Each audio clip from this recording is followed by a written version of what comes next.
Welcome to 7 Pot Club. I'm Rob. I grow hot peppers.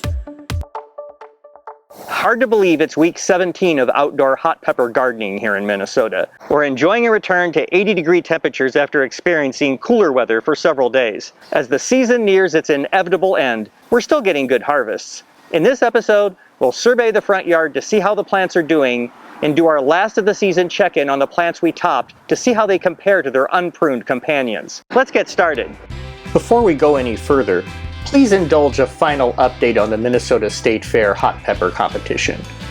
We got our ribbons in the mail the other day, followed by our check for $15. Hey, it's not much, but it will buy a few packs of seeds for next year. Now that we've finally won a blue ribbon, it might be time to retire from competition. Anyway, we have a year to decide. Here's our most recent harvest. There would have been more, but we ran out of time.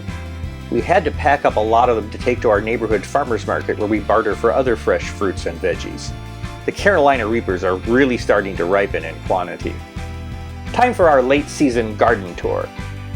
We try and present an attractive view from the sidewalk and street. There are pots everywhere. Ceramic pots of various shapes and sizes, and lots of 10-inch and 12-inch plastic pots in various colors. Pepper plants don't get all that big in a 10-inch pot, but if you have enough of them, they produce a massive amount of peppers. We put peppers on carts, and this year we started placing pots in a new area behind our big stone wall. We call it the extension. Overall, I guess there are about 200 plants.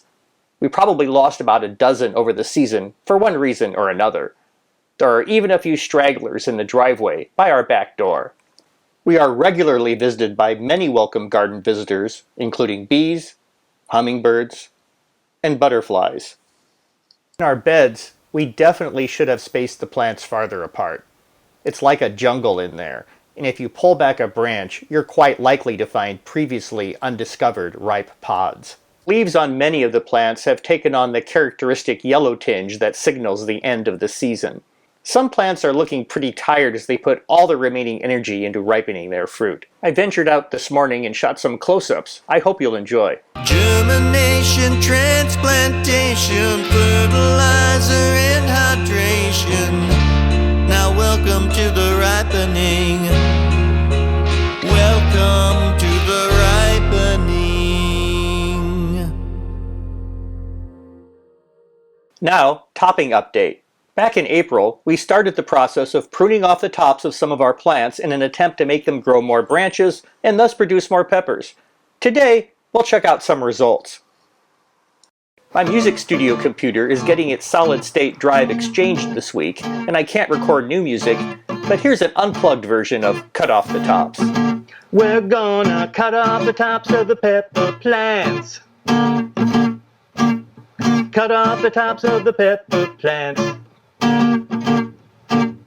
Cut off the tops of the pepper plants. Cut off the tops of the pepper plants. It's for their own good. You know it's for their own good. For their own good. You know it's for their own good.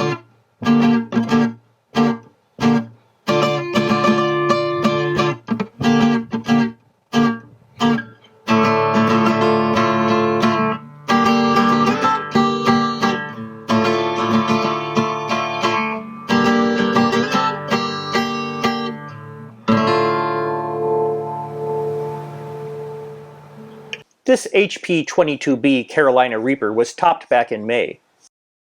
Here it is in June, and you can see that it's bushier and closer to the ground than its untopped neighbor. That's still true today, but the plants are much, much bigger. You can see how many more branches fan out from the base of the pruned plant. Plus, it's producing a lot more fruit. I'd say topping was a success story here.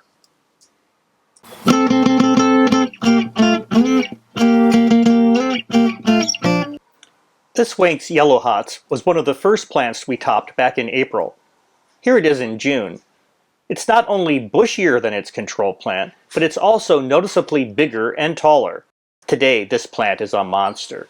It's really out of control. I mean, this is the wildest plant I've ever grown. It's got offshoots everywhere. I should have caged it because it's got branches extending in all directions, laden with fruit. In this messy bed, it's hard to pick out the control plant, but trust me, it's dwarfed in comparison.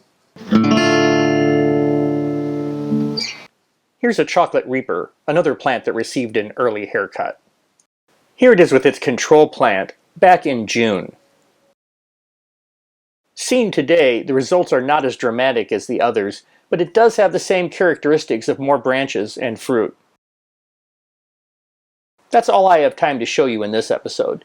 I'd say that overall, topping was a success, and I'll continue my experiments next year. We're gonna cut off the tops of the pepper plants. Cut off the tops of the pepper plants. Cut off the tops of the pepper plants. Cut off the tops of the pepper plants. That's it for this episode. Hope you enjoyed this garden update. Follow our daily updates on Instagram, Twitter, and Facebook. Please subscribe to our channel and tap the bell to receive notifications. We'll continue to post new videos every week for whatever is left of this year's growing season, and you won't want to miss an episode. For 7 Pot Club, I'm Rob.